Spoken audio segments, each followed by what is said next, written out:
This is your Barbados Today Evening News Update for Wednesday, May 29. Thanks for joining us. I'm Fernella Wedderburn. Our top story, the cannabis industry can net big earnings for Barbados. And with the right legislative framework, it could be a game changer for the economy. That's the view of Dr. Marshall Emmanuel from the Department of Life Sciences in the Faculty of Science and Technology at the UWI Mona campus.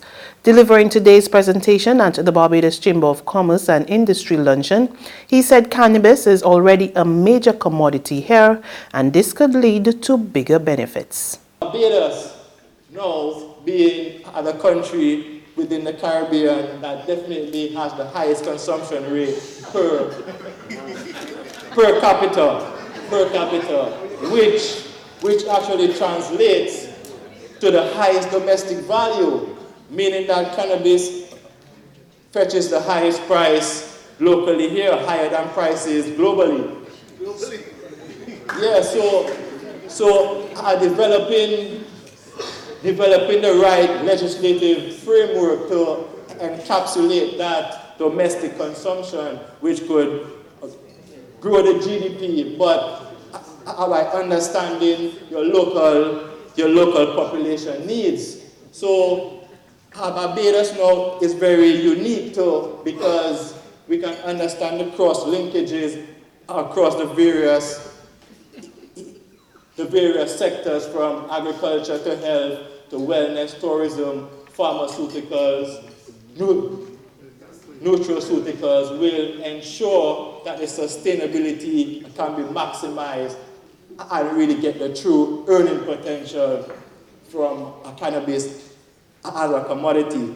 Dr. Emmanuel believes the entire region stands to reap big dividends from the cannabis industry, and he suggests a regional plan with each country specializing in an area they can best offer is the best way to build the sector. Belize, Guyana being mainland and know a history of producing stuff like sugarcane and rice on a very large scale.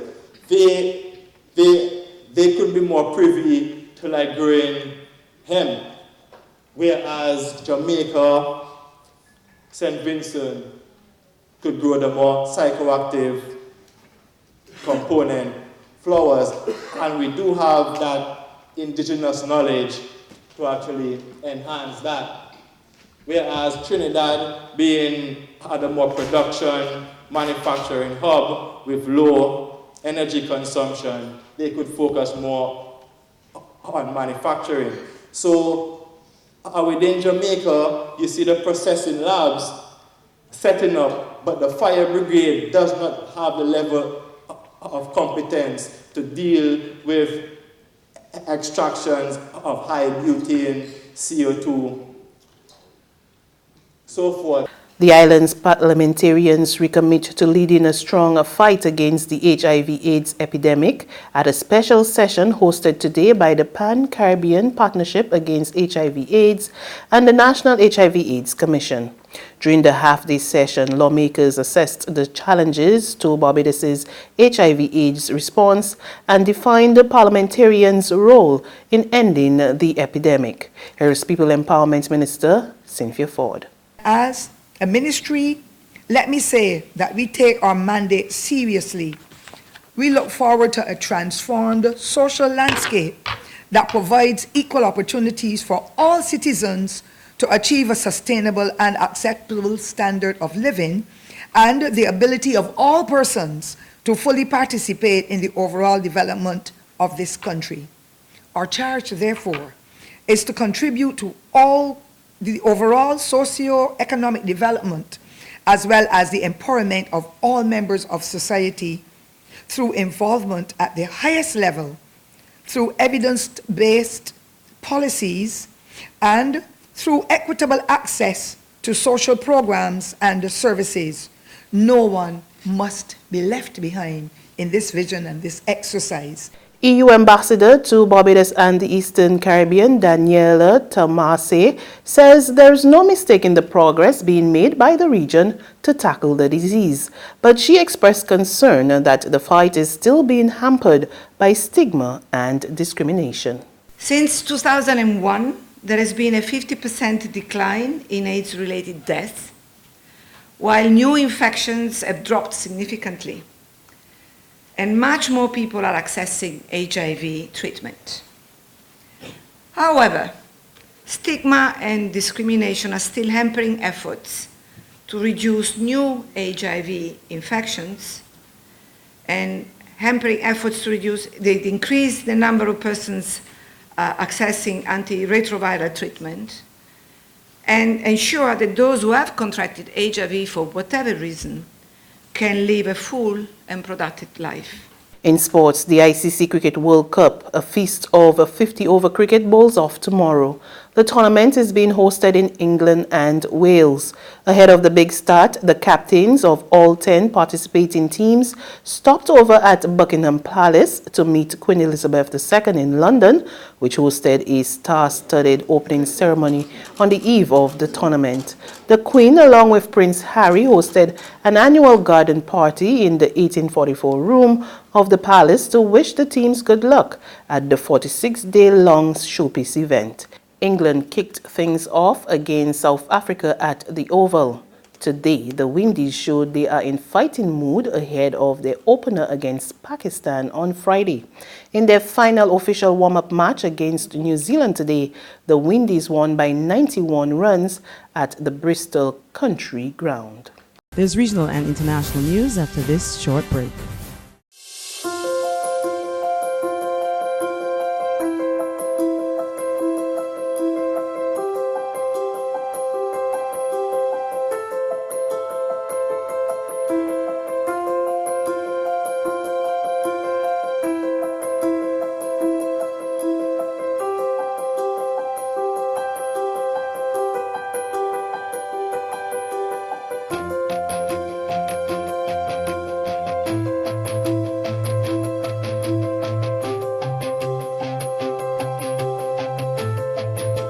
Barbados Today, news you can trust. To regional news now, Jamaicans have been reflecting on the life of their fifth Prime Minister Edward Seaga, who has been hailed as a political giant who helped to lay the foundation of nationhood. More in this report from Television Jamaica.